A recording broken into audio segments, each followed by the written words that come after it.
On est en tant que Lubavitch très souvent interpellé avec la question suivante. On entend très souvent dans notre bouche le Rabbi a dit, le Rabbi demande, faire plaisir au Rabbi. Mais où est Akadosh Baruch Hu? Où est Dieu dans notre service de Dieu? Et est-ce que par hasard, notre relation avec le Rabbi et la façon dont on considère le Rabbi, elle serait pas un peu trop exagérée? Alors, la réponse à ça, elle est comme beaucoup de questions qui sont posées au mouvement Lubavitch et au Chassidim en général. Ça provient d'abord d'une grande ignorance des sources de la Torah écrite, de la Torah orale, des décisionnaires de l'histoire juive. Quand on ouvre le livre de base de la Torah orale du judaïsme, la Gemara, et on regarde à la fin de Masechet Ketuvot, 111b.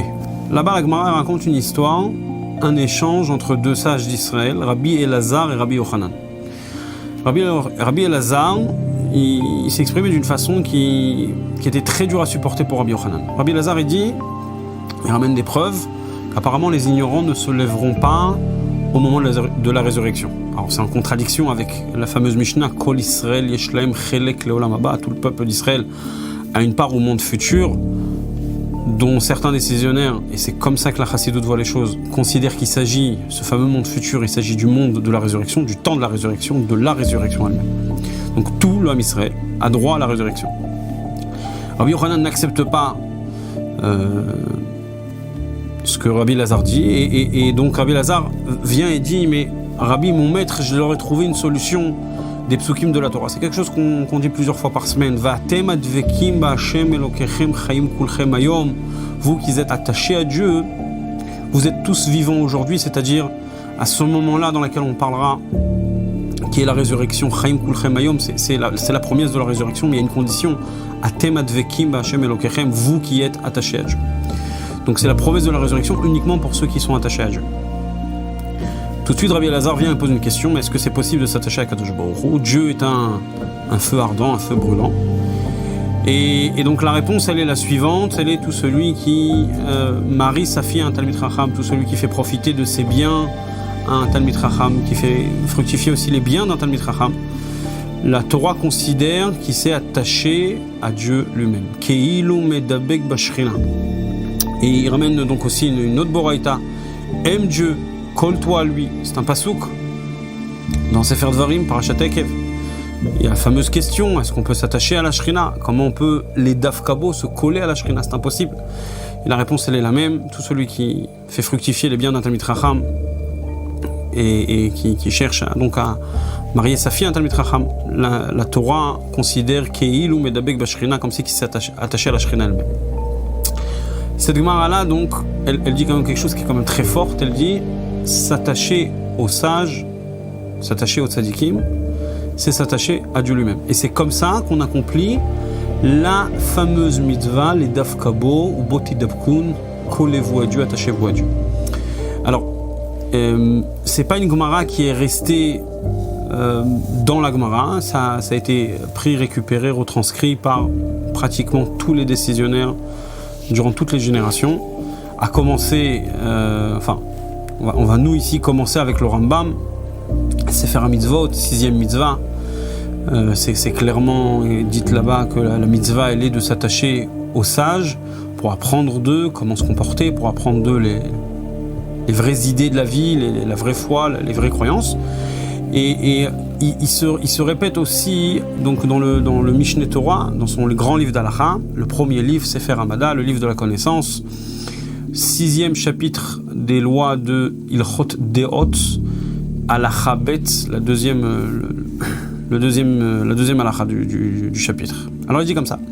Mitzvah taseh lidabek b'chachamim vetalmidehem, c'est une mitzvah positive de la Torah de se coller aux sages et à leurs élèves. Pourquoi? Kedei lilmod mima'asehem, pour apprendre de Keinyan sheneemar ubo tidbak, à l'image de ce qui est dit, tu t'attacheras à Dieu. Donc le Rambam il fait vraiment le lien comme la Gemara elle a fait.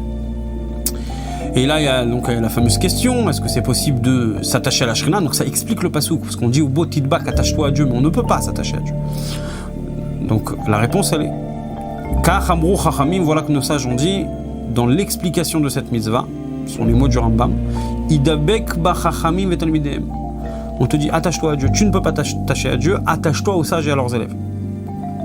Et donc, ce qu'on attend de nous, Tsarich Adam lishtadel she'issa bat talmid chacham, faut que la personne elle-même veuille se marier, aille se marier avec la fille d'un sage. Ça, ce petit rajout, il n'était pas marqué dans la Gemara, c'est le Rambam qui le rajoute. Dans la Gemara, c'est marqué la suite de marier sa fille à un sage, de manger et boire avec les sages, de faire du business avec eux, ou litraber lahem bechol minei chibur, et de s'attacher à eux par tous les moyens, chez Nehemar ou les Dafkabo. Colle-toi à lui, à qui? À Dieu, au sage.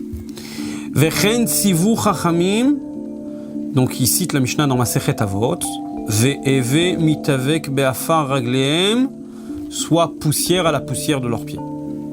Ve'chote batzama divrem, et boit avec soif leurs paroles. Donc on voit clairement une partie de la Torah orale, récupérée et présentée en tant qu'halakha, en tant qu'une des 613 mitzvot, par le Rambam.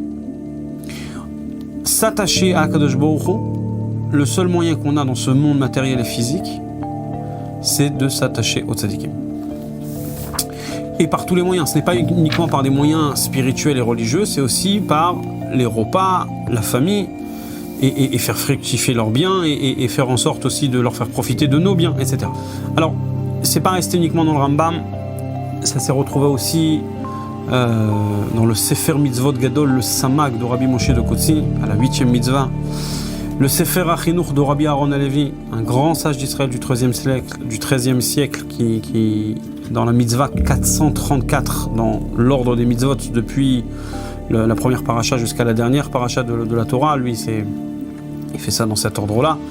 Donc à la 434e, il ramène ça. Il dit on a la mitzvah de s'attacher, de se coller aux sages pour apprendre d'eux comment se comporter. Ou botidbak, quel est le passouk à l'origine de cette mitzvah? C'est s'attacher à Dieu lui-même. Il ramène donc les mêmes choses que le Rambam, le fameux Sifri, qui n'est pas aussi la Gemara, qui est aussi un livre de Torah orale sur le Sefer Dvarim, et qui donc explique la même chose qu'on a vu jusqu'à maintenant. Et il continue, et il dit cette mitzvah doit être appliquée en tout temps, tout endroit, les hommes, les femmes, il n'y a pas de différence là-dessus. Par contre, lui, il rajoute une petite chose qui est quand même intéressante pour nous. C'est comment transgresser cette avéra. Alors cette analyse comme ça, inversée, elle permet de bien comprendre ce qu'on doit faire. Ve'over alze, celui qui transgresse cela, c'est-à-dire, eno mitraber imem, il ne s'attache pas à eux. Autre chose, c'est qu'il n'est pas kovea belibo ha'avatam. Il ne va pas s'efforcer d'ancrer dans son cœur l'amour des tzadikim. Une troisième chose, qui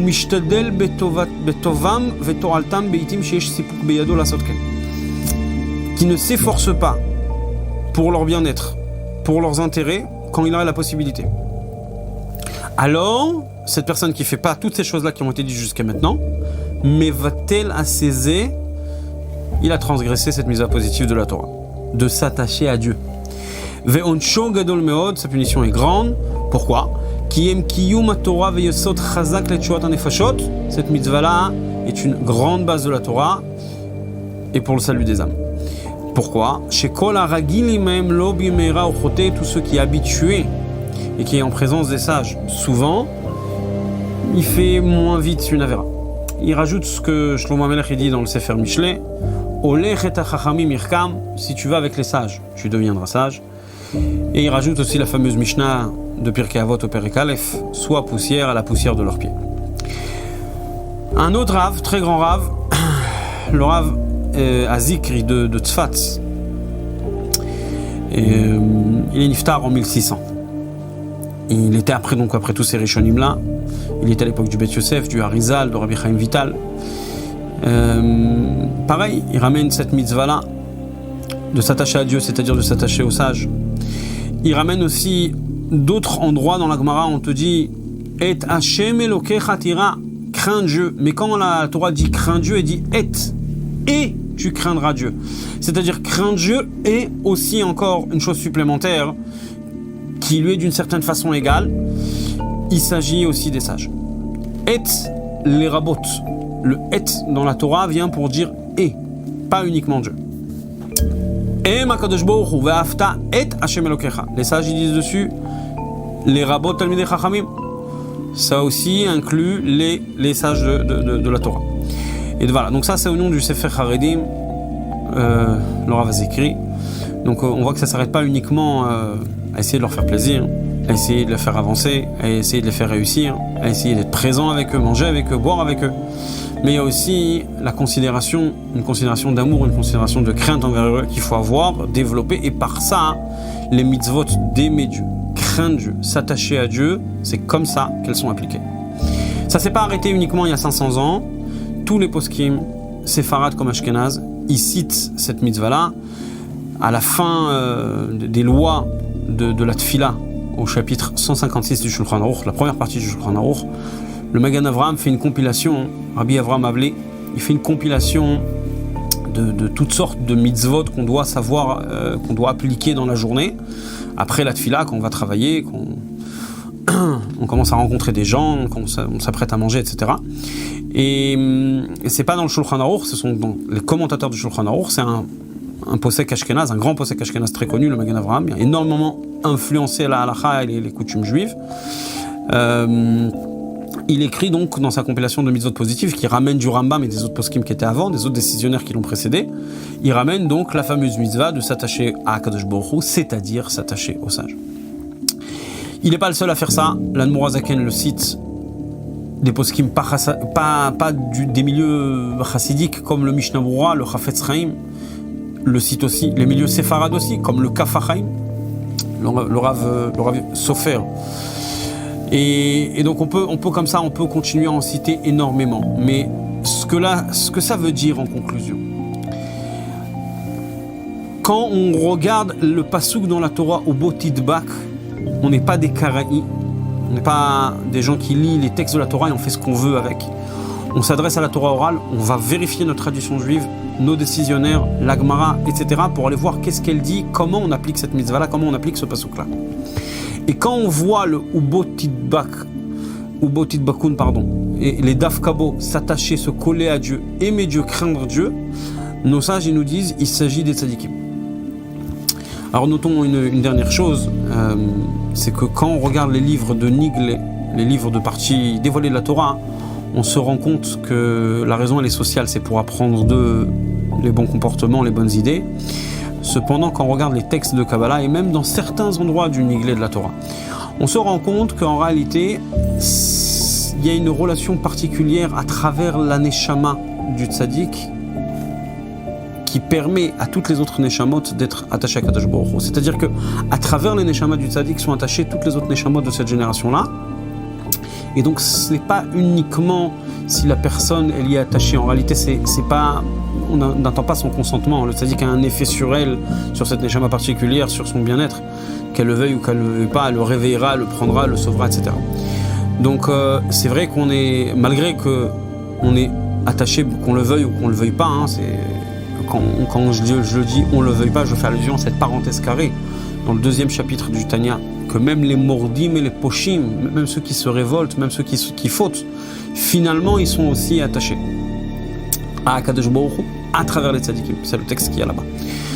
Mais pour recevoir, pour comprendre, pour évoluer, on a un seul chemin, c'est d'accomplir cette mitzvah-là comme il se doit, en développant une grande itkashrut, un grand lien, et dans le langage du Rabbi, d'être kulo kodesh le nesiador, d'être entièrement sanctifié, appartenir au Nassi de la génération, de façon à ce que tous les domaines de la vie lui soient consacrés.